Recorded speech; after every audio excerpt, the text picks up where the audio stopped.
Шановне господарство, і таким чином ще раз усіх вас тут сердечно вітаю. Я ksiądz Вячеслав Барок, і у сьогоднішній вечір я маю велику приємність і радість бути на презентації книги «Білорусь» Наталії Радіної, журналістка супроть диктатора. Я маю гонор так само бути тим, хто допоможе нам у такій вельми добрій просторі, дякуючи литовському боку, але у атмосфері камеральної, порозмовляти з героями цієї книги. На жаль, шановне господарство, серед нас нема безпосередньо автора цієї книги, Юрія Фільштинського. Він історик американський русского походження, має дисертацію по історії і по філософії. І він вельми добре відомий для широкої публіки.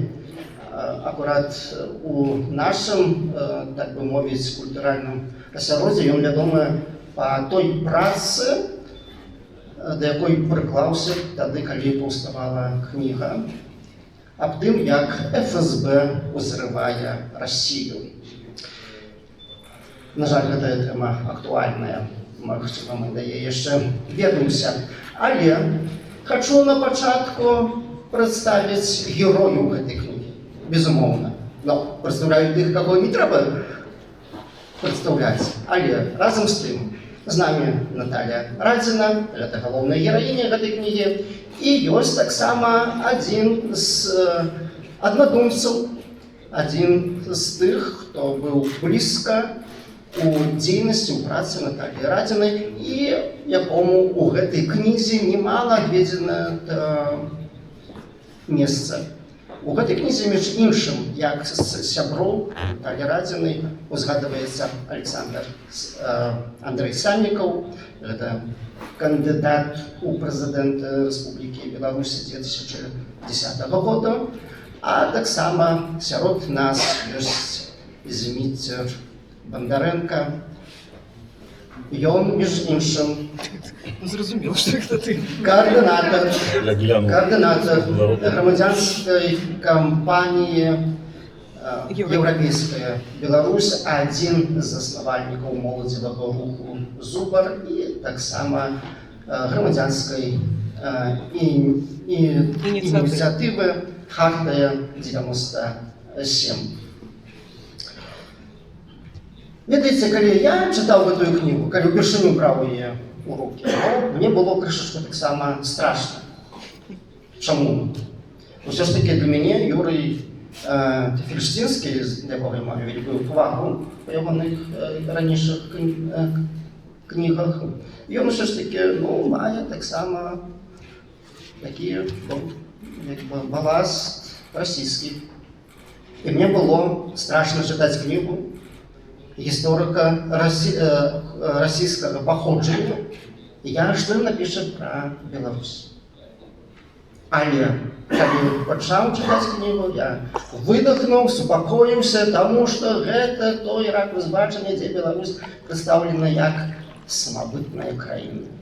І вона представлена як та Білорусь, у якої немає ніяких комплексів, тому що у нас в Білорусі вже все було. Пробачте мені, у нас була вже держава від моря до моря. У нас була Конституція, яка звалася статутами, і ми, хоч сьогодні громадство білоруське не живе по закону, але раніше ми жили по закону, і ми, білоруси, одна з перших націй, які ці закони отримали. Ми мали так само одну з перших Біблію надруковану на родній матчиній мові.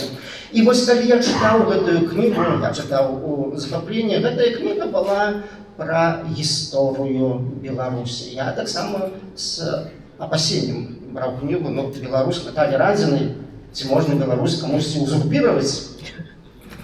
Это не є книга виключно про Наталію Радіну, це книга про Білорусь. Безумовно, і про Наталію Радіну.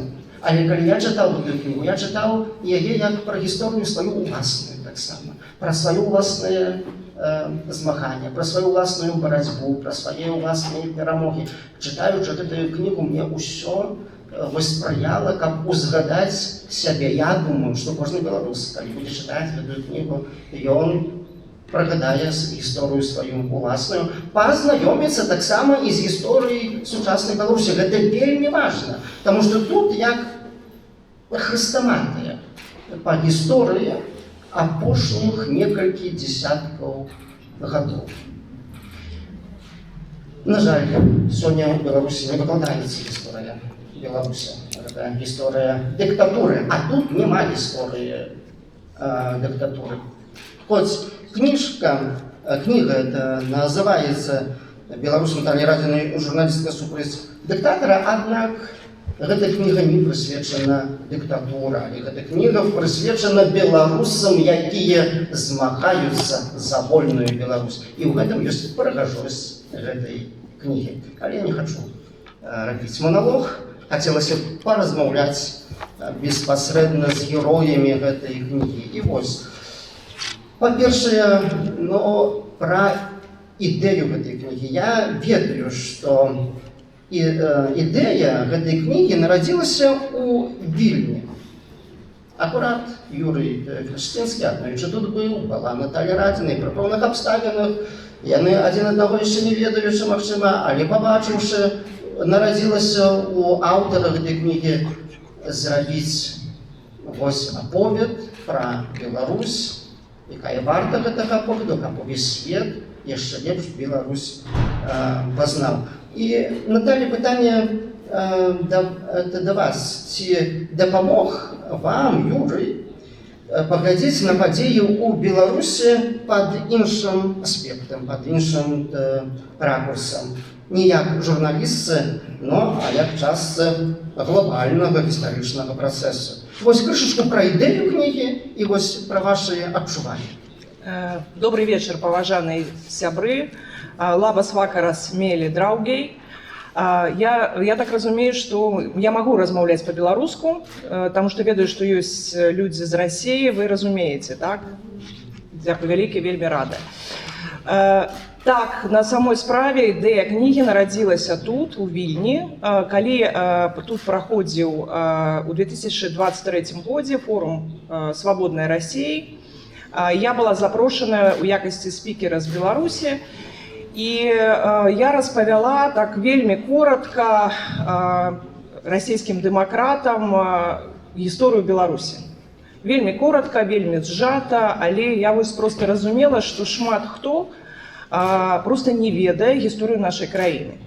І гэта вельмі дзіўна, таму што мы знаходзімся ў цэнтры Европы, і ад нашай краіны на самой справе шмат залежыць сёння увогуле ў рэгіёне.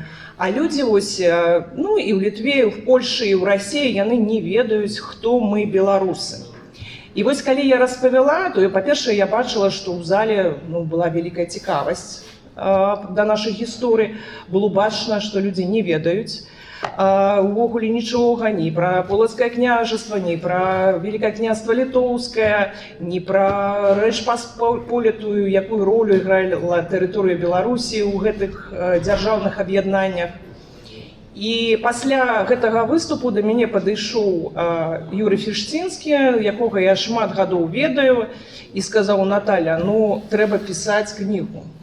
Вось, трэба пісаць кнігу, таму што я-то разумею, як гісторык, наколькі важная ўвогуле ваша краіна.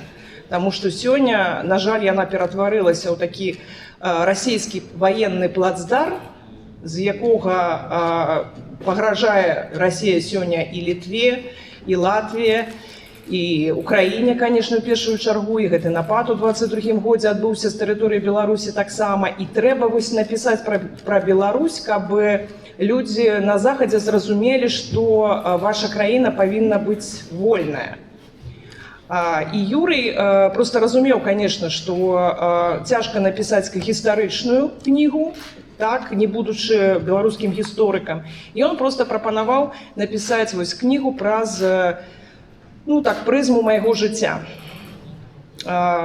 Сказаць вось, мне было, конечно, не вельмі ёмка, да, потому что мне здавалася, хто я такая, каб вось проста вось пісаць вось нават кнігу праз маё жыццё, пра маю краіну. Але Ну вось мне дапамаглі мои сябры, якія меня падтрымалі, сказали: не, давай пісаць. І мы разам сталі распавядаць разам з Андрэем Саннікавым, разам са Змітром Бандарэнкам і разам з алімпійскай чэмпіёнкай свету з Беларусі Александрай Герасіменяй пра нашу краіну, пра нашу барацьбу. Ну, таму што так атрымалася, што я з 18 гадоў працую незалежным журналістам, і з 96-го года, калі я прыехала ў Менск, я стала сведкам усіх падзей, якія адбываліся ў Беларусі, ну, амаль адразу як з прыхода да ўлады Александра Лукашенка. Таму што дыктатура ў Беларусі пачалася непасрэдна в 96-м годзе, калі ён здзейсніў пераварот. Я спадзяюся, што кніжка атрымалася. Вось, тыя людзі, якія прачыталі, кажуць, што чытаецца лёгка.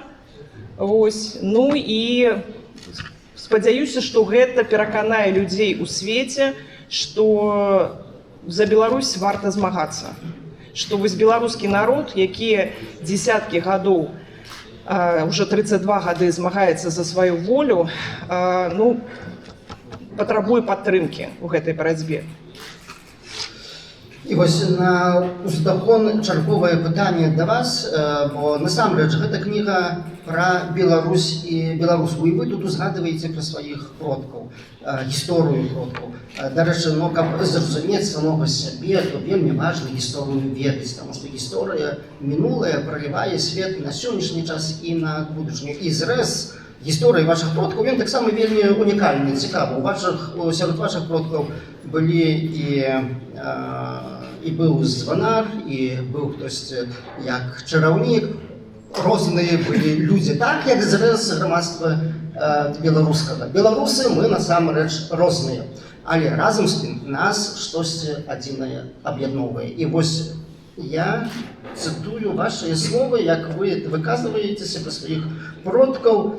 Яны, нікуды не выязджаючы, жылі ў некалькіх дзяржавах пры самых розных уладах. Іх рэпрэсавалі, раскулачвалі, высылалі, саджалі ў канцлагеры, кідалі ў мясарубку вайны, прымушалі па-рабску цяжка працаваць і жыць у галечы, але многія з іх выжылі, засталіся людзьмі і выгадавалі новыя пакаленні, якія павінны разарваць гэтае замкнёнае кола і вырвацца нарэшце на волю. І вось пытанне. Наталья, як вы сябе сёння бачыце? Да якога пакалення прыналежыце вы? Ці вы вырваліся на волю? Працэс завершаны? Ці вы яшчэ ў працэсе? Ці гэтае кола яшчэ больш звужаешся, як петля на шыі? Якія адчуванні? Ну, я думаю, што тыя беларусы, якія змагаюцца за сваю краіну, яны вырваліся з гэтага кола. І я спадзяюся, што я таксама вырвалася з гэтага кола, таму што калі ў 18 гадоў я прыйшла ў журналістыку, ну, я адразу зразумела, што я не буду працаваць у дзяржаўных медыа. То есть гэта быў 96-97 год, і ўжо тады было зразумела, куды коціцца краіна. Было зразумела, што Лукашенко будуе дыктатуру, што няма сёння свабоды ў дзяржаўных медыа. Я ўвогуле збіралася працаваць на тэлебачанні, але мне прыйшлося ісці працаваць у газеты, таму што тэлебачанне ўжо тады было захопленае, і на ім была ўведзеная жорсткая цэнзура. Але што тычыцца ўвогуле ўсіх беларусаў нашай краіны, то мне здаецца, што зараз мы ўсе у працэсе зруйнавання гэтых аковаў, які сотні гадоў Беларусі знаходзяцца пад акупацыяй, расійскай акупацыяй. І зараз мне здаецца, у той час, калі Расія вядзе гэтую ганебную страшную вайну супраць Украіны, у нас усіх ёсць шанс нарэшце пазбавіцца гэтага ўплыву з боку імперыі. У нас ёсць шанс, што гэта імперыя разваліцца нарэшце.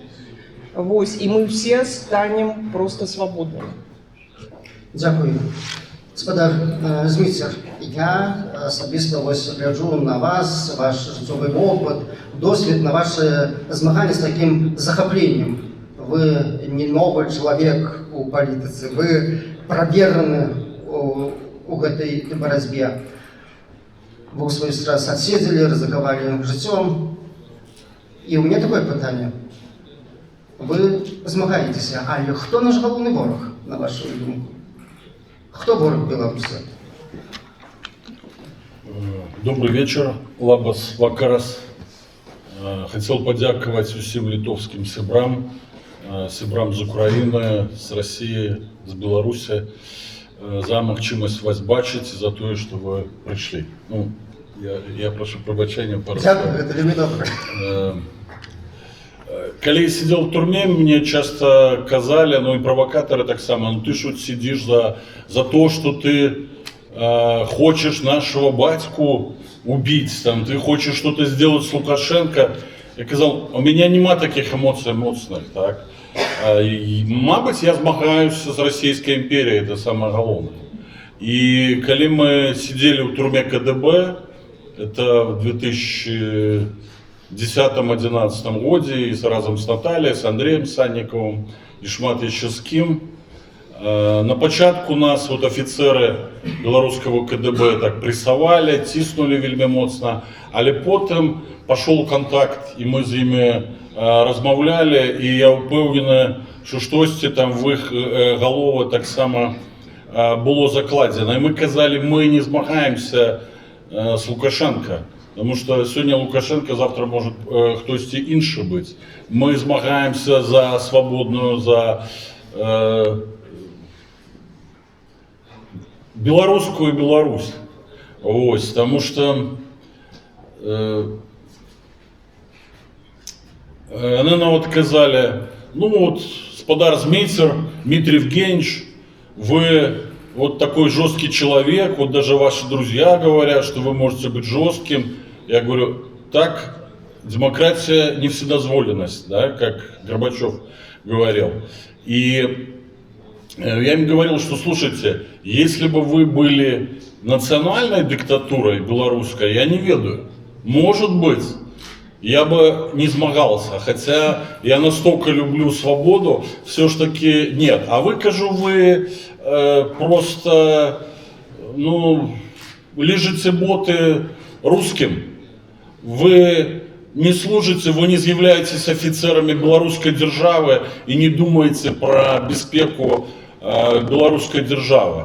И, ну, для их это было певным шоком, потому что большинство этих тюремщиков и КДБ, и милициантов, и сегодня про это кажут вельми шмат новых вязнев, которых тысячи уже и вызвались. Они кажут, что у белорусских тюремщиков, у них Путин на стенах, на портретах, у них русские флаги на стенах.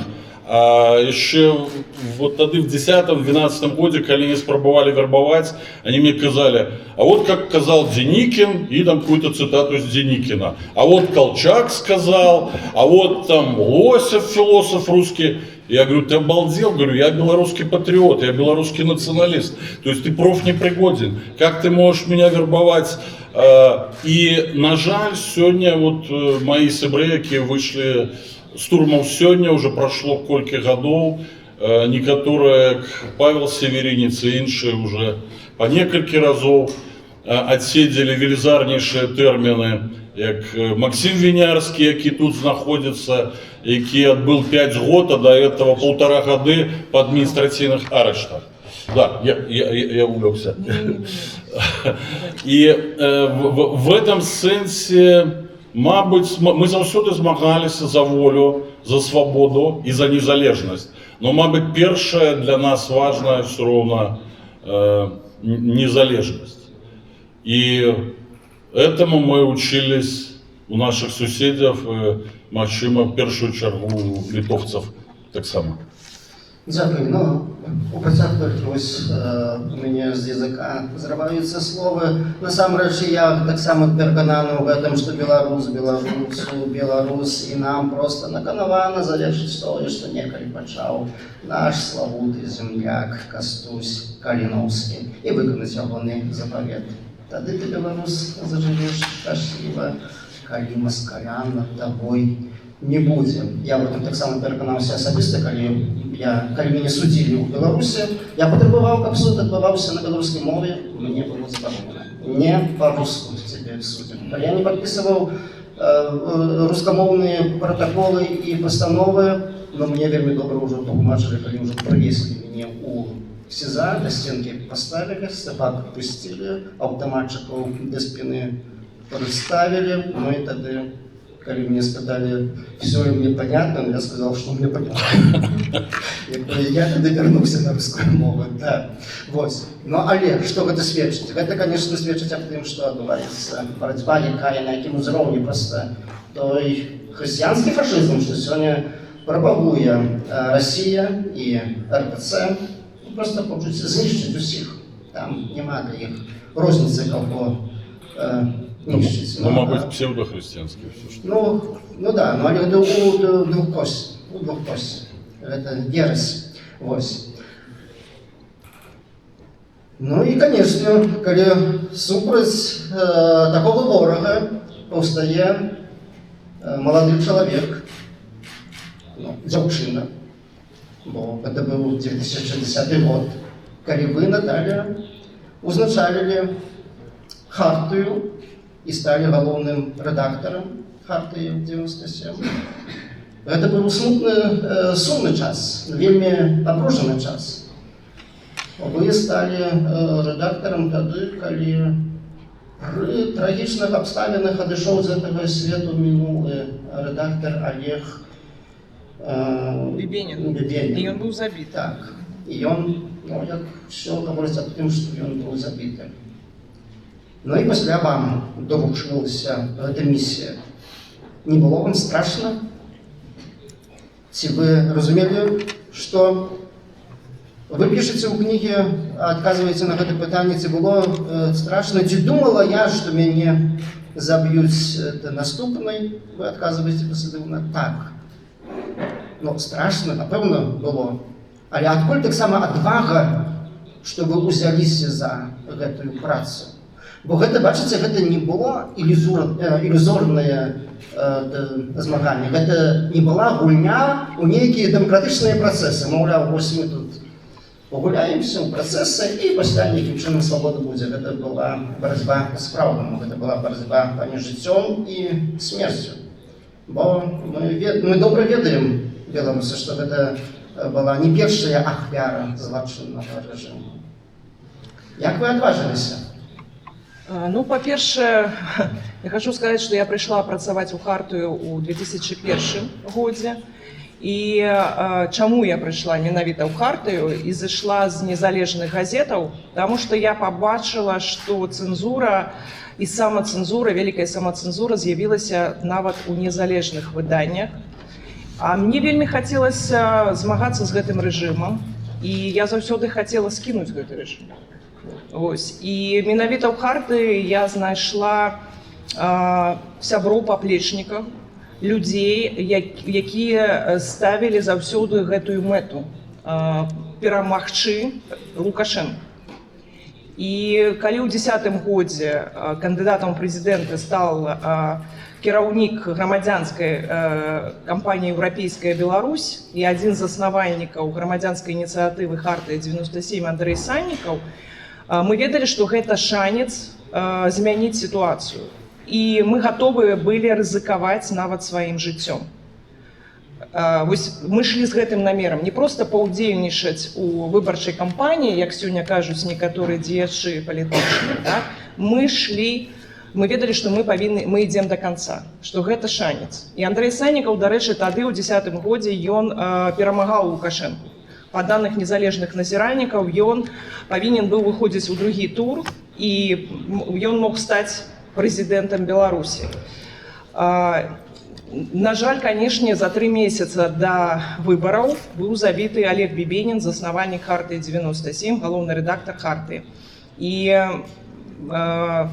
гэта, конечно, было, ну, для мяне было вялікім шокам, потому что Олег быў не проста калегам, ён быў сябрам. Шмат гадоў мы пачыналі з Олегам працаваць яшчэ ў 97 годзе ў такой газеце «Імя». Гэта было такое вельмі папулярнае ў Беларусі выданне. Але было зразумела, што спыняцца нельга. Вось як бы не было цяжка, як бы не было страшна, вось я проста ведала, што вось трэба працягваць, трэба ісці наперад. Нельга баяцца. Таму, і, ну, канешне, мы потым все аказаліся ў турмах пасля той выбарчай кампаніі, нас арыштавалі ў дзень выбараў на плошчы, але я вельмі радая, што мы тады не спыніліся, таму што я лічу, што мы паказалі прыклад таго, што трэба змагацца за сваю свабоду беларусам, так рызыкаваць воляй, рызыкаваць жыццём, але іншага варыянта няма. І праз 10 гадоў, канешне, там, пасля тых рэпрэсій, якія на нас абрынуліся ў 10-м годзе, праз 10 гадоў аднавіліся сілы ў народа, і людзі зноў выйшлі на вуліцы, і зразумела, што пакуль ва ўладзе Лукашенка, ну, трэба змагацца, трэба выходзіць на пратэст праз выбары, праз імітацыю, ну, мы нічога не атрымаем. Толькі калі будуць вось такі зверхусілля, зверхвысілкі. Дзякуй. Ну, насамрэч, змагаючыся за волю, трэба быць гатовым плаціць высокую цену. І, канешне, ваш досвед барацьбы, ваш досвед працы, ён вельмі каштоўны ёсць для ўсіх нас, для ўсёй Беларусі.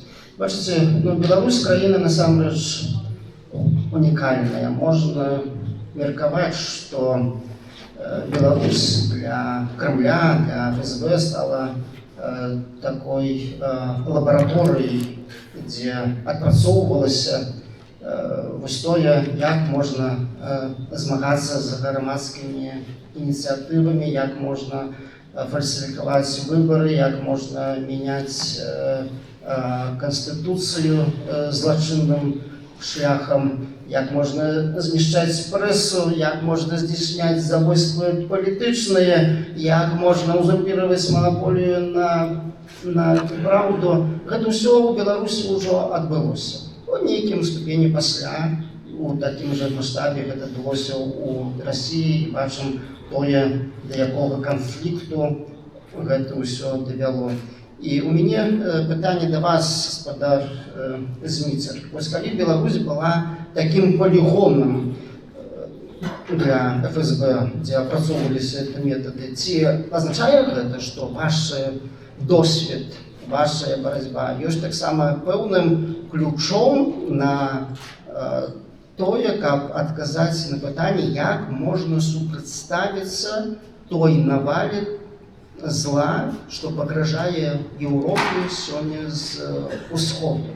Ці мы можам казаць, што вы ведаеце больш, мы ведаем больш, як беларусы?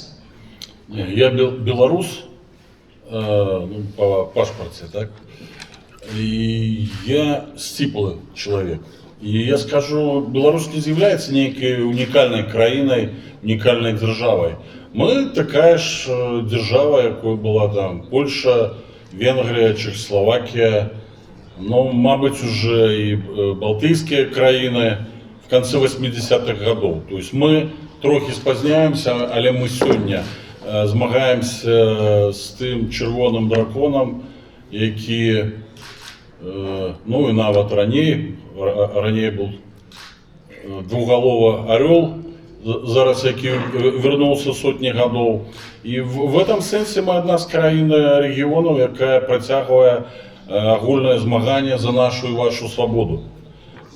И, ну, одиное, что мы учились сапраўды на прикладах диссидентов, краін Балтыі. Мы вучыліся на прыкладзе ветэранаў салідарнасці польскай.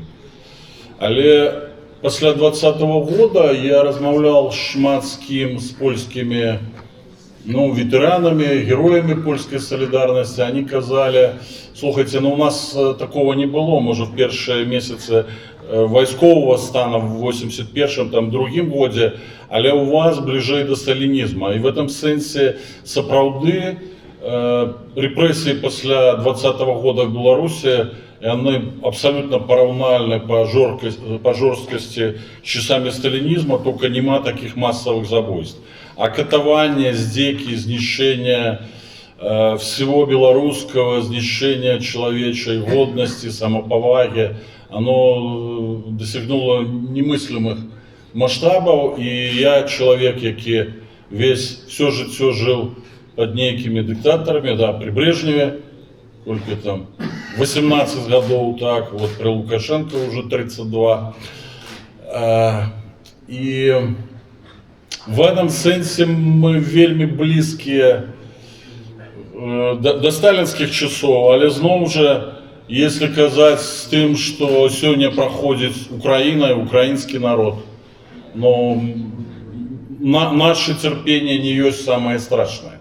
Вот. И я ведаю, что зараз там разные дискуссии историчные там по Беларуси, так званым литвинизмом, так само есть дискуссии в Польше в дочинении до украинцев, тема Волыни, украинско-польских разных проблемов. Але мне здається, что сегодня такой час, что мы повинны выучать все разом историю. Як мы разом, продки, ці можно сказать просто, литовцы, белорусы, поляки, украинцы разом змагались в битвах под Синими водами, битвах под Ворсклой, битвах под Жальгерисом, битвах под Оршей, битвах под Москвой, под Веной.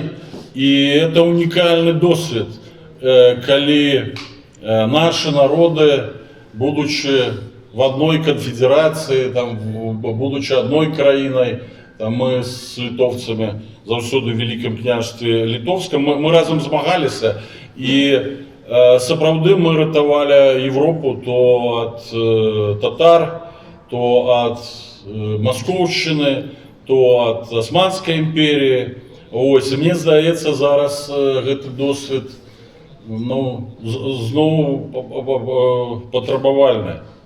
Ось, і мне здаецца, это самое главное, это то, что нас объединяет. И меня, конечно, вельми радует, что вот была презентация книжки в Таллине, и в Таллине вельми шмат украинских стихов, и в Вильнюсе так само вельми шмат украинских стихов. Это значит, что приоритеты расставлены слушно, и сегодня все мы повинны допомагать Украине выстоять и перемагчы в этом змаганні.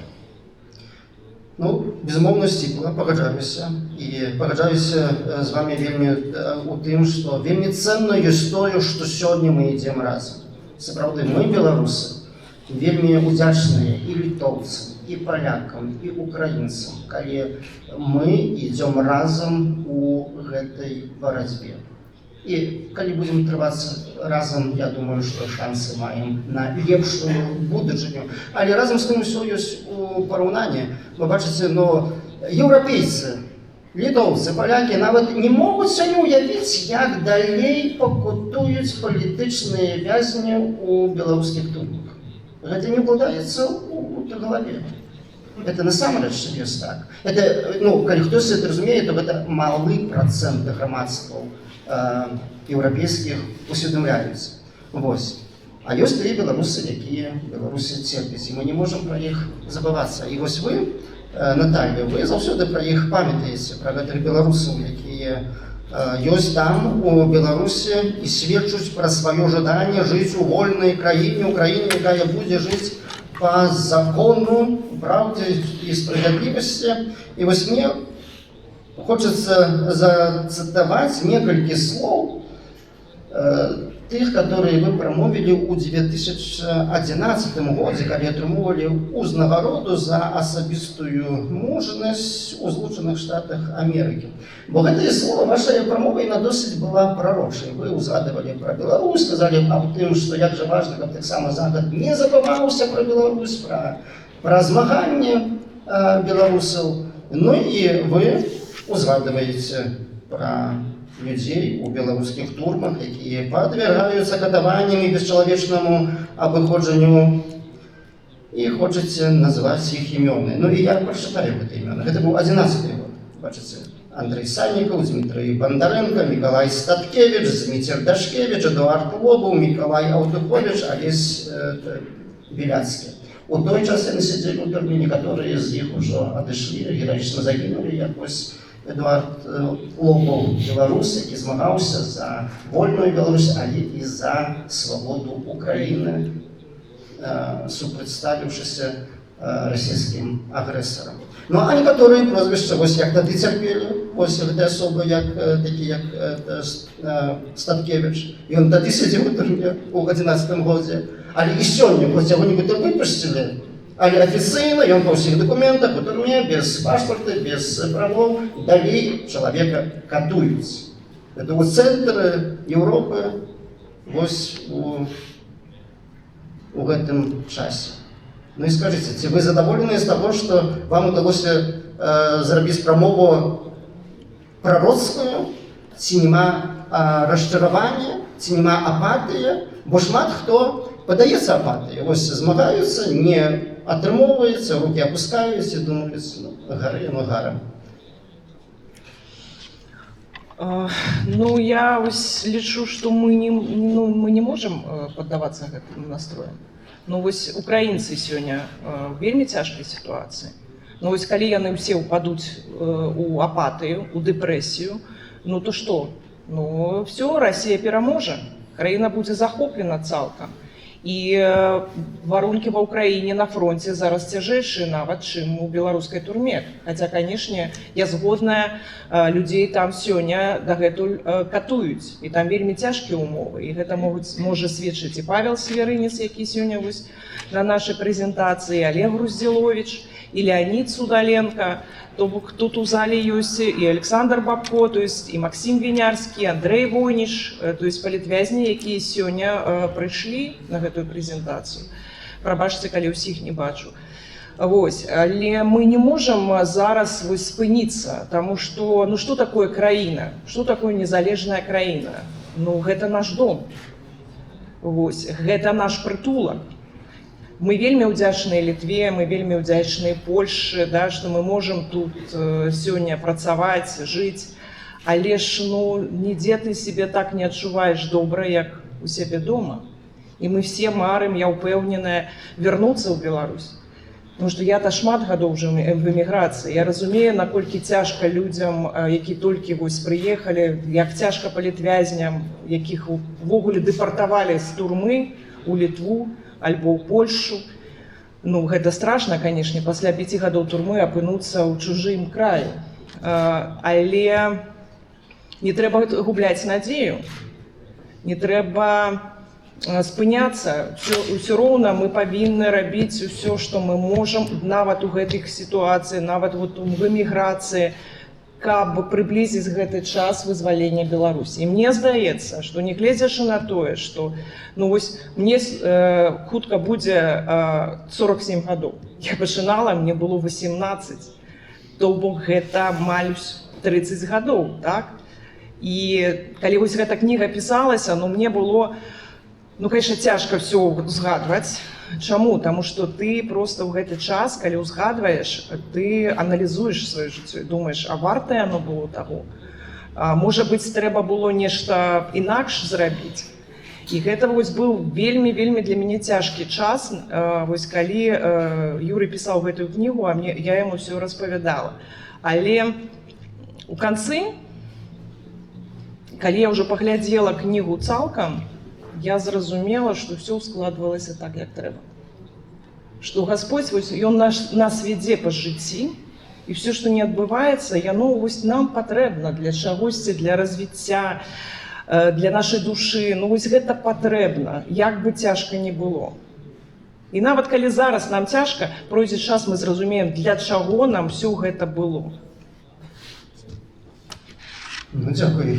Моцна зычу, конечно, далей ісці вось такім шляхам, бо гэта добрае бачанне.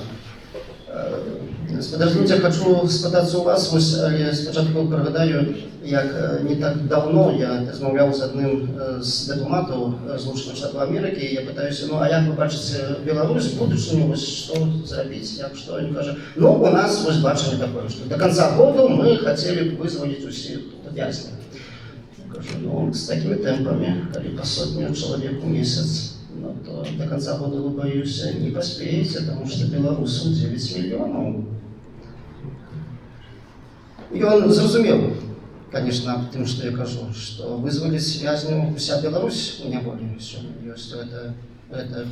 Это турма. Але, гаспадар Зміцер, а як вы бачыце стратэгічна Беларусь у будучым на міжнароднай арэне?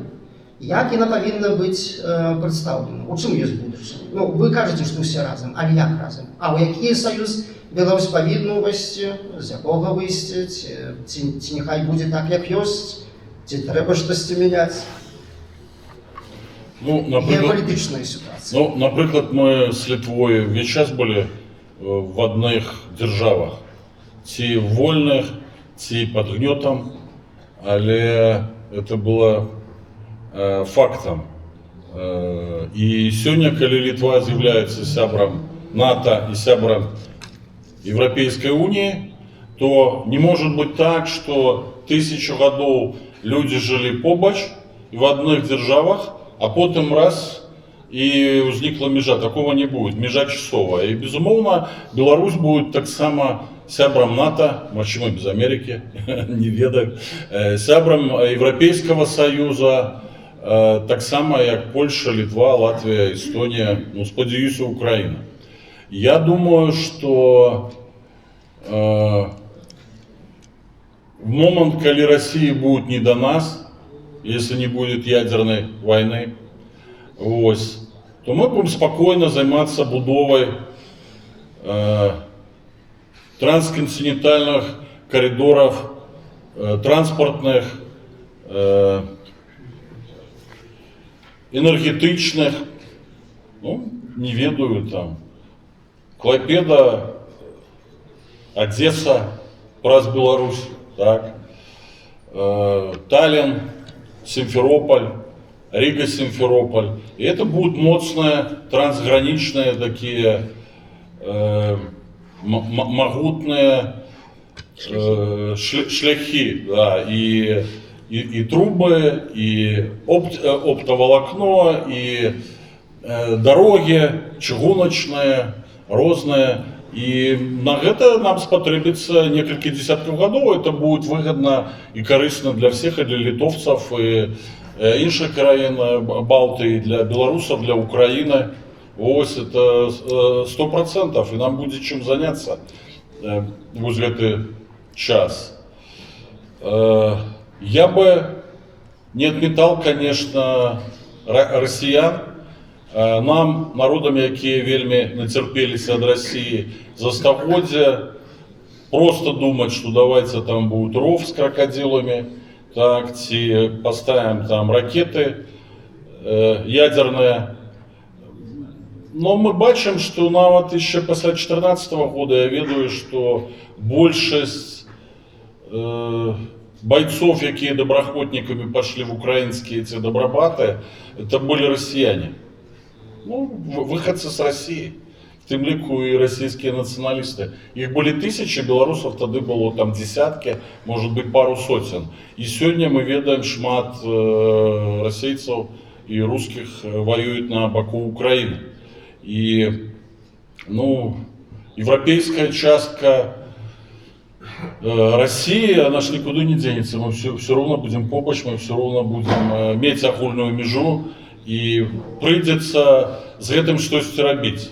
И вот так просто откинуть, вот да, вот Россия сама по себе цалком, мы не ведаем, магчыма будет проблема в России на початку, потом стане вольная Беларусь, и Украина вырвется з-пад удара. А может быть, и подеи в Беларуси станут тем штуршком, які выключат змены в тем лику и в России. Ну и у нас огульная проблема, у нас депопуляция во всех наших краинах, и мы будем конкурировать за працоўную силу. Магчыма, ну, я думаю, беларусы будут конкурировать, например, чтобы лепшие украинцы приехали до нас працаваць, чтобы лепшие россияне, русские приехали до нас працаваць, что у нас будет магчымасць выбора людей адносна близкой культуры. Что мы беларусы, повинны будем стварыць умовы, чтобы люди с Запада до нас так само приезжали, магчыма адчыніць некалькі университетов, які-небудзь там филиал вельми крутого американского университета в Беларуси и некого, может, британского, ці, ну, не ведаю, ИГУ вернется домой там в новом обличье. Ось, и это сможет притягнуть туда інших людей. І, безумовно, я гляджу з оптимізмом, але одночасово я розумію, що ми можемо знаходитися в ситуації, про яку написав вот наш сябра, и дякуючи которому мы собрались, Юрий Фельштинский. Он еще в 2015 году написал книжку «Третья мировая война. Битва за Украину». Может, мы уже находимся в этой фазе, я не ведаю. И тогда нам треба вот будет учиться у украинцев, и не только белорусам, а всем европейцам. Вот мой сябра Андрей Санников, так само герой книги, он сказал, что кажется, что в Европе нема моцных лидеров, но как минимум двух он ведае. Это Зеленский и Залужный. И магчыма кіраўніком европейской моцной армии стал бы генерал Залужный. И я уверен, что многие украинские командиры и генералы, они бы вельми добро могли кіраваць европейскими силами, объединенными, ці нейкими региональными. И это треба будет робить как при добром сценарии, так и при кепском, плохом. Ну что ж, такая позиция мне близкая, згодна з якой повинны руйнавацца злочинные режимы, знішчацца імперія, а близкая мне та позиция, калі ёсць гатоўнасць супрацоўнічаць з кожным чалавекам добрай волі, незалежна ад яго палітычных поглядаў і нацыянальнай прыналежнасці. І магчыма, сябры, я дазволю сабе яшчэ задаць апошняе пытанне для Натальі Радзінай, а пасля будзе магчымасць задаваць вам пытанне героям гэтай кнігі. Вось. І, Наталья, вось пытанне да вас такое. Вы любите Беларусь, вы живете для Беларуси, вы працуете на користь Беларуси, вы марите про Беларусь. Ці былі б вы ў стане сёння паставіць дыягназ Беларусі? Ну, Беларусь патрабуе пераменаў, патрабуе працэсаў, вось каб гэты працэсы адбываліся, перамены адбываліся, Беларусь сёння хворая на тую злачынную сістэму, тую ідэалогію, якая ёсць у Беларусі. А ці былі б вы ў стане паставіць дакладны дыягназ і назначыць лячэнне? У чым ёсць корань беларускіх праблемаў? Ну, па-першае, я лічу, што краіна не хворая, а краіна акупаваная дыктатурай, прарасійскай дыктатурай, Крамлём сёння. А па-другое, калі нават і хворая, то пацыента найперш трэба вызваліць. Дякую, слушно. Сябры, перед тем, як вам предоставлю голос, я хотел бы еще тут сярод нас привітаць айца Георгія Роя. Так, он ёсць. І даць яму магчымасць выказацца, каб вось ён як адзін з нас, адзін з беларусаў, можаце гаварыць на мове гаспадароў, якія гасцінна прадастаўляюць нам тут месца. Мы маем павагу да кожнай культуры, да кожнага народа і такім чынам. Labas vakaras, labai malonu jūs visais čia matyti ir aš džiaugiuosi, kad aš galiu dalyvauti šiame pristatyme ir Visų pirma, sveikinu Nataliją su šios knygos pasirodymu. Bet manau, kad mes šiandien susirinkome ne tik dėl knygos, mes susirinkome ir dėl svarbios temos, dėl laisvės, drąsos ir žmogaus teisės kalbėti tiesą. Iš tikrųjų, man labai džiugu, kad pasirodė šią knygą apie Natalijos Radinos kovą už Baltarusijos laisvę. Manau, kad ši knyga gali būti įdomi ne tik baltarusiams, bet ir lietuviams. Lietuva gerai supranta, ką reiškia kovoti už laisvę, nepriklausomybę ir teisę gyventi savo valstybėje. Todėl lietuviams gali būti artima ir suprantama Natalijos Radinos istorija. Daug žmonių Lietuvoje ir pasaulyje geriausiai žino apie 2020 metų protestus Baltarusijoje. Tačiau labai svarbu, kad ši knyga rodo ir kitą dalyką. Baltarusijos kova už laisvė neprasidėjo 2020 metais. Ji prasidėjo daug anksčiau. Natalija Radina yra viena iš žmonių, kuri daug metų drąsiai kalbėjo apie tiesą, laisvę ir žmogaus teisę. Ši knyga padeda geriau suprasti Baltarusijos naujausią istoriją ir žmonės, kurie nepabijojo kovoti už savo šalies ateitį. Man atrodo, kad ši knyga bus svarbi daugeliu žmonių ir ji primena, kad laisvė nėra duodama visam laikui. Už ją reikia nuolat kovoti. Ačiū. Man dar sunku kalbėti laisvai lietuviškai ir aš noriu dar keletą žodžių pasakyti baltarusiškai. Шановная Наталья, мы с вами земляки, и в этой книзе, яку ви мені подарили, вельми много цікавого.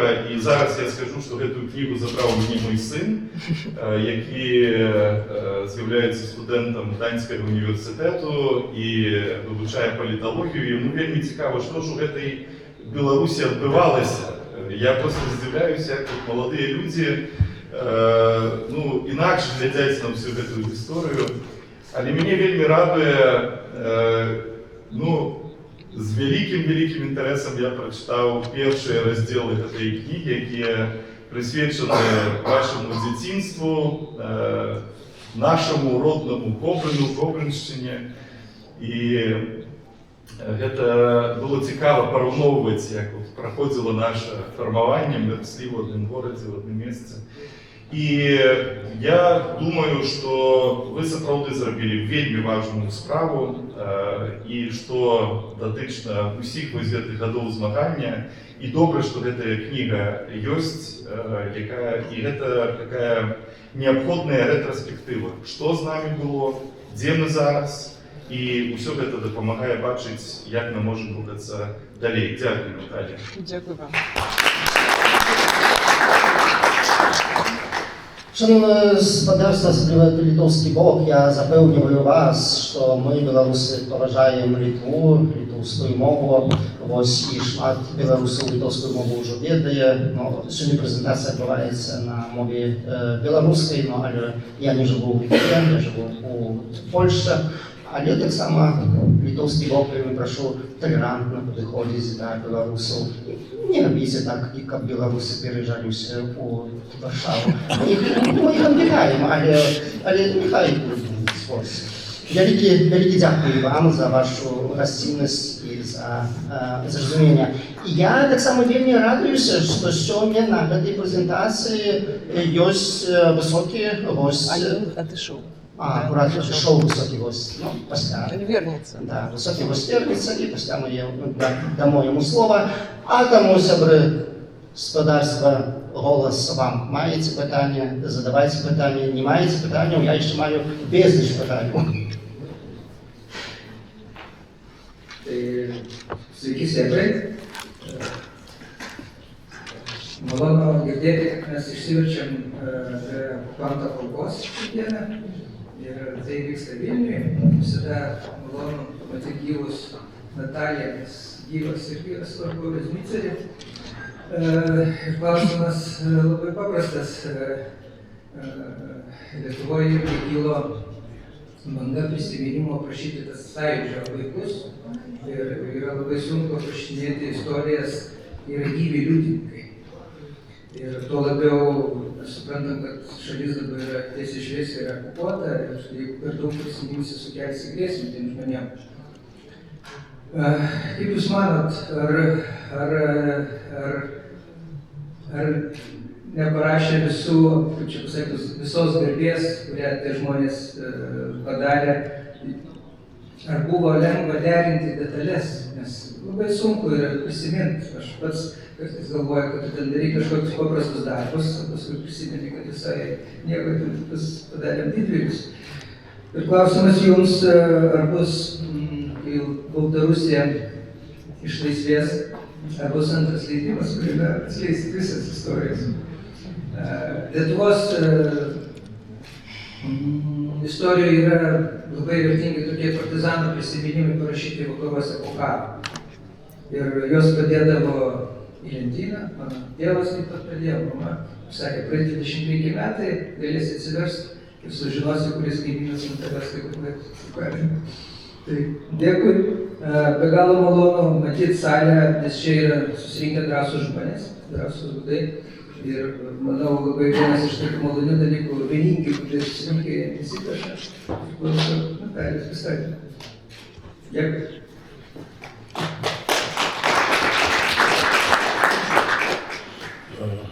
Абсолютно кропку, як кажуть, і сапраўды, если бы я брал удел в этом проекте поздней, то книжка была бы трохи іншая, по крайней мере, с моего боку. Потому что мы специально не писали про шмат кого с героев 20-го года, и про Павла, и про Евгена Афнагеля, и про Миколу Статкевича, просто как не додать людям термин. Ось. І тому усьої правди тут нема. Але скажу, що сапраўды, если б Юрий Фельштинский меня покликал бы в некий інший проект, я бы сказал: Юра, для тебя все. Але коли это еще книга про Беларусь, и про Наталью, и про моих сяброў, я просто побег. И скажу, что это наша версия нашей команды, якая штосьці рабіла в Беларусі на працягу дзесяцігоддзяў. Она можа не задавальняць шмат каго, в тым ліку людзей, якія тут знаходзяцца в зале, але мы кажам, гэта наша версія. І сёння вельмі добра, што турмы далі такі штуршок беларусам, і вельмі шмат, мне не падабаецца турэмная літаратура, літаратура, жыццёвая літаратура, якая напісана крывёю, боляй, і все узгадывают еще наших загинувших товарищей в турмах. Мало книжек по истории Беларуси, вогуле мало. А я специально в Варшаве там зашел в друкарню и поглядел, там книга «История Беларуси», бачу там 2000 год, 2010, и это абсолютно не то, что я бы хотел убачить, я был удельником этих подій. А тут еще просто, коли сказать про Сайдзюс, нема сегодня Геннадия Федынича, это лидер Белорусского профсоюза рэп, он уже в сталом возрасте отсидел 5 годов, так само, перед этим еще имел хатнюю химию, и у него сегодня операция, дякуючи литовским врачам, мы за него молимся. Але он был удельником знакомитого съезду, первого съезда БНФ в Вильне. И он мне расповедал, коли Каже, мы приехали, я вот только, я не был удельником, это 89-й, здається, год, так? И он каже, мы были шокированы, когда мы приехали сотни новых белорусских патриотов, а еще советских людей, и нам просто давали ключи. И они говорят, что это за ключи? Они говорят, это квартира. Это литовцы вам покидают квартиру удельникам с первого съезда Белорусского народного фронта, который был в Вильнюсе.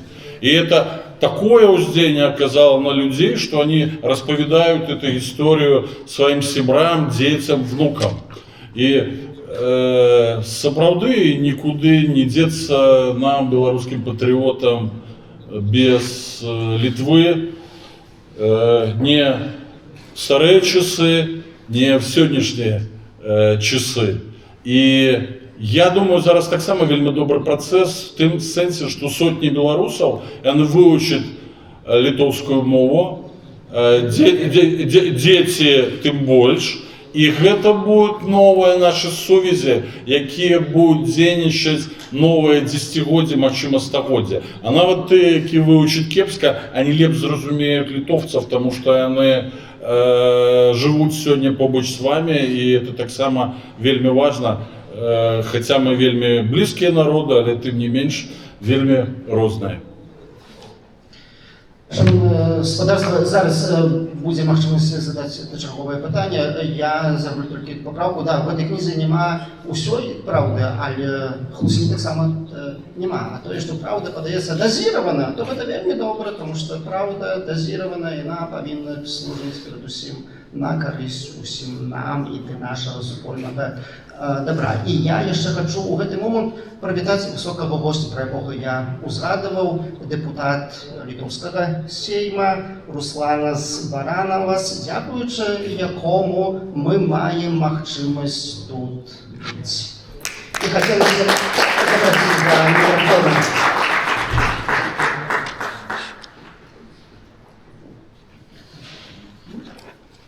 Зараз на тому виду почистому виду, не самі почистимо, самі почистимо, трохи вчився на той осінні. Nežinau, ar taip greitai išmokot lietuviškai, ar man tas sveikinimo žodį nežinau, galbūt sakyti, kalba turbūt vienintelė, kurią mes susikalbėsime, tai rusų kalba. Nežinau, kaip jūs, nes gausinius čia manęs daugelis nesuprasta, ką aš sakysiu. Можно по-русски. Можно по-русски, да, чтобы все было. Я бы начал, наверное, бы, вы говорили про правду. И место, где я жил, когда был маленьким, к своей бабушке, вот на карте, это где-то, но я вам покажу. Это вот тут, недалеко от Беларуси. И у нас, мы когда разговаривали на литовском, правда, у нас и была правда. Мы просто говорили на белорусском. Да? Но я хочу очень поздравить вас всех, что вы тут все собрались, как заметил один коллега наш. Не деретесь, думаете о будущем, не о каких-то драмах. Это очень важно, я думаю, и чтобы двигаться вперед, очень важно именно вот это сохранить чувство солидарности, да, и думать больше о том, как Беларусь толкать вперед, чем думать что-то друг о друге. Это первое мое такое интересное. Знаете, что меня всегда, ну, не знаю, или удивляло, это хорошее слово, но, например, когда Павла его выпустили с тюрьмы и привезли сюда, и, по сути, наверное, там, ну, неделю после этого, но другие люди, там, например,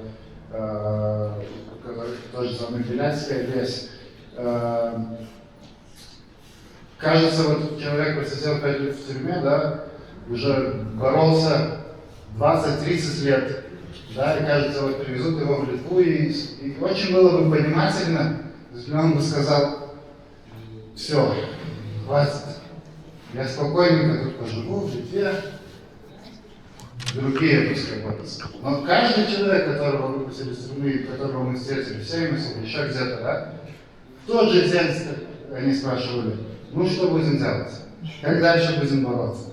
И я думаю, это очень важно, это очень даже, еще русское слово, это впечатляет, и это даже удивляло меня, да, что мне деньги сказал, все, я хочу отдохнуть, хватит с меня там били, заражали ковидом, сидел я в одиночке там 3 недели. Нет, все собираются дальше бороться. Я думаю, с этим духом нету другого будущего, как свободная Беларусь. И с этим я вас сегодня хотел и поздравить. У нас тоже было очень похожее, наверное, на время, на то, что сегодня у вас, это когда после Второй мировой войны нас оккупировали, и в большинстве, наверное, в Америке наши люди держали этот факел, да, и для нас это было почти 70 лет, наверное, да? Они там работали, даже больше. 50. Ну, 50. Я думаю, что вот очень важно тоже, они имели эту идею, что они держат этот факел, и они ждут. И что я всегда призываю всех белорусов, политиков, не политиков, разговаривать со мной, нам надо думать вот какую-то новую идею, новую стратегию. Что мы делаем дальше? У нас в Литве, я очень коротко поделюсь, извините, что я тут уже задолго разговариваю, я очень коротко поделюсь, после 20 года у нас была идея максимальное давление на Лукашенко, на режим, санкции, изоляция, да. Мы ожидали, что, может быть, этот режим падет. Этого не случилось. Тогда, когда с белорусской территории было нападение на Украину, мы всегда во всех документах, во всех речах всегда говорили, есть два агрессора. Россия и режим Лукашенко. Мы не говорили Беларусь, мы говорили режим Лукашенко и Россия. Тоже с идеей, что когда украинцы выиграют войну, и будут какие-то переговоры, может будет возможность сразу решить два вопроса, да, Москва и Минск. К сожалению, наверное, тоже Украина так сильно не выиграет, чтобы это было бы возможно. Сейчас вот я тоже вас призываю, и мы тут все открытые всем, можете приходить. Нам надо вот какую-то новую идею, потому что, наверное, и для вас эта идея, которую имели литовцы в Вашингтоне или в Чикаго, ждать 50 лет, но это... Нет, не будем. Нет. Да. Так вот, я очень вас призываю, если имеете эти идеи, приходить в Сеймос, писать письма, писать, может быть, статьи, да, делиться своими идеями, потому что это очень важно, я думаю, и для вас, и для литовского народа, в котором есть люди, которые говорят, может, с Лукашенко надо все-таки дружить. Соседи — это соседи, да, и такое, и так далее. Так вот, но я очень рад, что полный зал, даже кто-то говорил с рабочих, сколько много людей пришло, даже их удивило.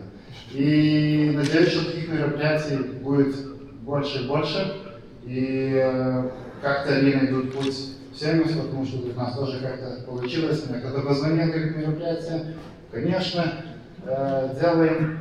Так вот, я тебе очень важно тоже для Литвы, последнее мое слово. Есть люди тоже, которые там ретинизм кто-то напомнил, да, какие-то другие проблемы.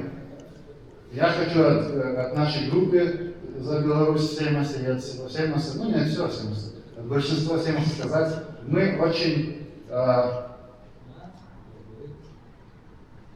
бяркинами, может переводчик, ценим ваш идет в Вильнюс, в Литву, нашу культуру, то, что вы делаете тут, даже в экономику. Я думаю, тоже вот это очень важно, что вы сейчас делаете для нас тоже. Так, спасибо вам большое за такой классный ивент. Спасибо всем, кто пришли. И, наверное, после всего поздороваемся. Спасибо. Шановне господарство, ми працягуємо. Я хочу подякувати спадара Руслана Сабаранаваса, тому що я якраз прочитала напередодні ваші розважання, що чекає Білорусь у будучині. Ви розглядаєте різні варіанти, але пишете, що для Литви найбільш вигідний варіант, коли у Білорусі переможе революція і Білорусь стане свободною європейською країною. Дякую вам. Гэта будзе. Меня зовут Ольга Крашка, у меня такое питание. Ось якраз спадар депутат так само про це казав. Ось війна скончиться. І буде будуватися нова поствоєнна система, архітектура безпеки во всьому регіоні. І, зрозуміло, будуть ніякі перемови. Ось мені цікаво, чи бачите ви на огляді і як ви бачите роль демократичних сил у цих перемовах по новій системі безпеки, і як ви лічите, можуть ці демократичні сили бути таким кольцом у переговорах і по Білорусі менавіта, і по ЄСу? Дякую. Дякую за питання. Ви маєте на увазі, які перемови, коли? Коли зараз? Коли війна скончиться вже по Україні? Ну, по-перше, я не верю, что война скончится. Да? Я просто упевнена, что Путин не остановится у этой ситуации, что война будет протягиваться. А все, что мы бачим зараз, это просто такая дымовая завеса, да, такая гульня для Трампа, что нібито там може быть некое там пагаднение паміж Россией и Украиной, не будзе гэтага. Гэта відавочна, тому што год назад уже мы бачили, ось, як гэта вайна скончылася за 3 дні. Так? Таму я веру ў тое, што толькі перамога Украіны зможа змяніць на самой справе сітуацыю. Ніякія сёння дамоўленасці з расійскім дыктатарам не прывядуць да сканчэння гэтай вайны. Тым больш, калі в гэтых перамовах будзе удзельнічаць таксама Лукашенко. Мы бачылі ў 2015 годзе, што адбылося, калі Беларусь стала такой пляцоўкай для гэтых перамовах. Так? То бок Лукашенко выйшаў з-пад санкцыяў, узмацніў сваю дыктатуру, потым наступіў 20-й год, і якія катастрафічныя наступствы. У 22-м годзе з тэрыторыі Беларусі пайшлі ва Ўкраіну. То бок так будзе адбывацца, і калі ў гэты раз нехта поверыць, што там можна аб чымсьці дамовіцца з Пуціным і з Лукашенко. Але я думаю, што ніхто не поверыць. Мы бачым, што Украіна сёння цвяроза ўжо разглядае сітуацыю, ведае, хто такі Пуцін, ведае, хто такі Лукашенко, і разумее, што трэба перамагаць у гэтай вайне. І мы ўсе павінны рабіць усё магчымае, каб дапамагчы Украіне, конечно. І я спадзяюся тут на Європу, якая захоўвае ўсё ж такі прынцыповасць, усё разумее, не верыць у гэтай казкі Пуціна і працягвае дапамагаць Украіне.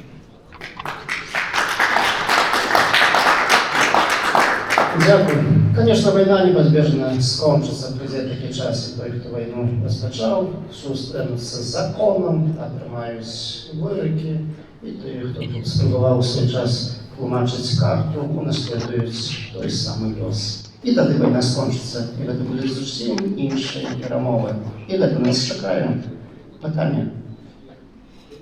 Політвязін Олександр Вовков. Дякую вам, Наталя. Великий за книгу прочитавши, мне порадил Андрей Войніч. И я, коли убачив эту книгу, я одразу згадав історію, коли навчався у школі, згадав історію Білорусі. Книжка вельми подобна була за это. И читав, и кожна історія починалася, то, що ви розказували о собі, що виказувалися о Білорусі, виказували своє міркування о білорусах. І я зрозумів, що бачу, що однодумці, ви як однодумці, і я так само пораджу своїм сябрам прочитати вашу книгу. Дякую велике, і то, що в этой книзе так само я зауважил такие моменты, что я клал у себе в голове, что як ставиться до людей даже, як идти наперед, думать об чем наперед. И хотел задать питание. Эта книга одразу была на російській мові чи одразу на трьох мовах? Белорусская, российская. Дякую. Не, ну, конечно, писалась она на российской мове спочатку, потому что Юрий Фіштінський, американский историк российского походження, и он писал на этой мове. Потом мы переклали одразу амаль на белорусскую мову и на украинскую. Зараз яна уже Перша книжка по-українську вийшла. Але вийшла так. Ні, перша по-російську, потім по-українську, а потім, ну, так по часі склалася, тому що видавництво яны так само там своїм графіку працюють. І зараз книга перекладена вже на ангельскую мову, хутка вийде. Уже після презентації у Таллине нам було сказано, що хочуть перекласти эту книгу на естонскую мову. Вось хутка вийде так само, сподіваюся, на польській і, може бути, на литовській. Скажите, пожалуйста, я додам, а в інших країнах, наприклад, у Швейцарії, так само зможуть люди в эту книгу? Не, конечно, ее можна замовіць на пляцоўках, якія ёсць, ну, в інтэрнэце, то есть на сайтах выдаўніцтва. Калі загугліць кнігу, то ёсць пляцоўкі, дзе можна ее купіць на розных мовах. Pasinaudodama du lietuviškai. Pasinaudodamas progą noriu užduoti klausimą, kuris mane dar porą savaičių čia neramina apie situaciją Baltarusijoje. Jūs turbūt matėt, kad prieš kokias 3 savaitės buvo didelis toksai trendas Rusijos, kiek ten dar vyko socialinių tinklų, Rusijos socialiniuose tinkluose, kada išjungė internetą ten beveik visų Rusijoje, buvo toks trendas, nes jie niekur kitur jau negali išvažiuoti. Buvo trendas, kad gal reikia emigruoti į Baltarusiją. Ir ar jūs matot tos procesus, nes man atrodo būtų labai, kaip pasakyti, blogai Baltarusijos ateičiai, jeigu dar ten persikraustytų koks milijonas rusų. Ar jūs matot tą, ar vyksta tai, ar čia tik tai jie pažaidžia socialiniuose tinkluose, kaip jūs matot tą?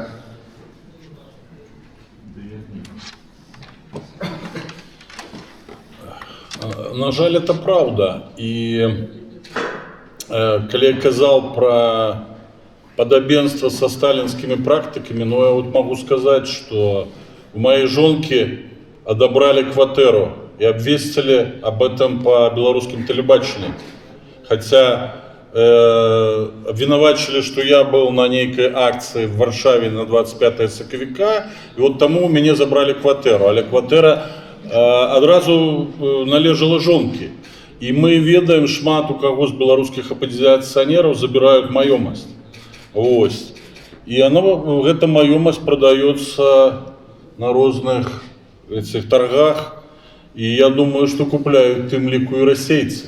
И эта ситуация так само страшная. И чему мы и кажем, что Беларусь оккупованная краина. Ну, из становчего могу сказать, что так, с одного боку, частка белорусов радуется, что зараз нема замежников з заходу, а зараз есть россияне, они приезжают, там так само тратят гроши в ресторациях, потом в России заборонено казино, а в Менску не, плюс заполнены все санатории белорусские, так само. Для российцев Беларусь таки заход, такая мини-Балтия в советские часы.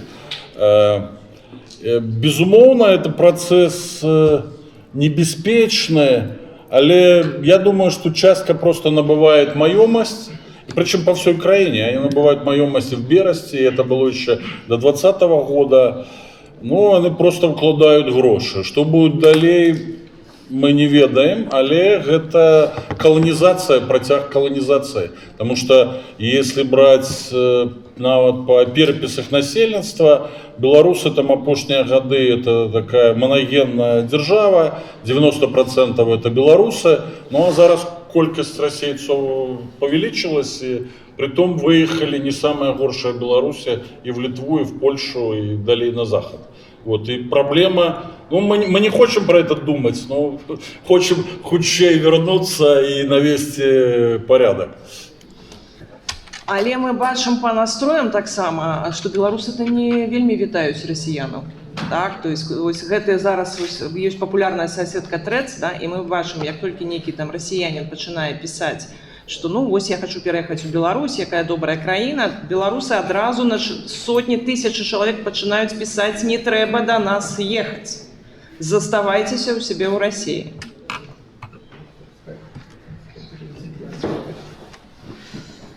Андрей, калі ласка, Вітаўта з Броверіс там в канцы.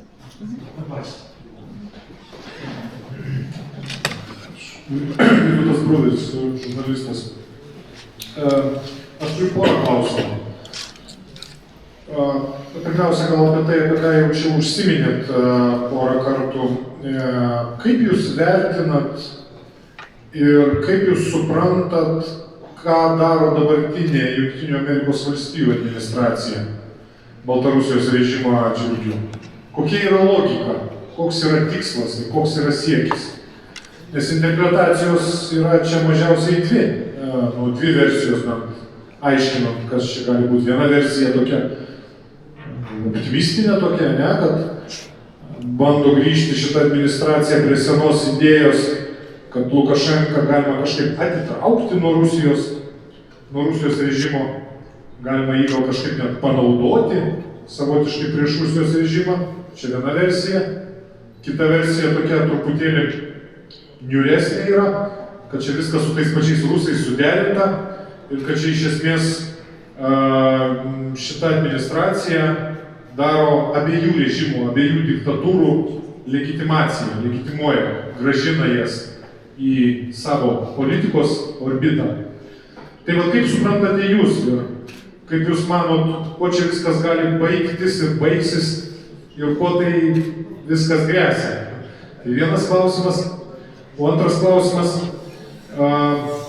kaip jūs suprantate, kaip jūs vertinate tokias lyg, nežinau, mano įspūdžių padažnėjusias šiek tiek režimo Baltarusijos propagandos ir paties Lukašenkos kalbas apie karą su Europa, apie pasiruošimą karui, apie artėjantį karą, jau tokį kartais komišką popozavimą su uniforma prieš kameras. Kas čia jūsų nuomonė yra? Ačiū. Ну, я пачну адказваць на гэтае пытанне, потым я дадаць Зміцер, але я лічу, што цяжка, конечно, зразумець, што робіць Трамп. Я думаю, што ўсім вельмі цяжка яго трактаваць сёння. Але самае галоўнае, што людзі сёння выходзяць на волю, да, і палітвязні, якія сёння вось тут, у гэтым зале, змаглі выйсці, менавіта таму, што гэта адміністрацыя пачала вось гэтую размову з Лукашенко. Пры гэтым я, конечно, заўсёды стаяла за санкцыі. Я заўсёды казала, што на рэжым Лукашенко трэба ціснуць. Але я бачу, што вось гэтыя перамовы ратуюць людзей, але не ратуюць рэжым пакуль. Пакуль все ж таки яны не ратуюць сам рэжым Лукашенко, таму што санкцыі, якія ЗША пачалі здымаць з Беларусі, да, яны не вельмі-то ўплываюць на сітуацыю в эканоміке. Таму што перш за ўсё для Лукашенко важна, каб гэтыя санкцыі былі знятыя еўразвязам.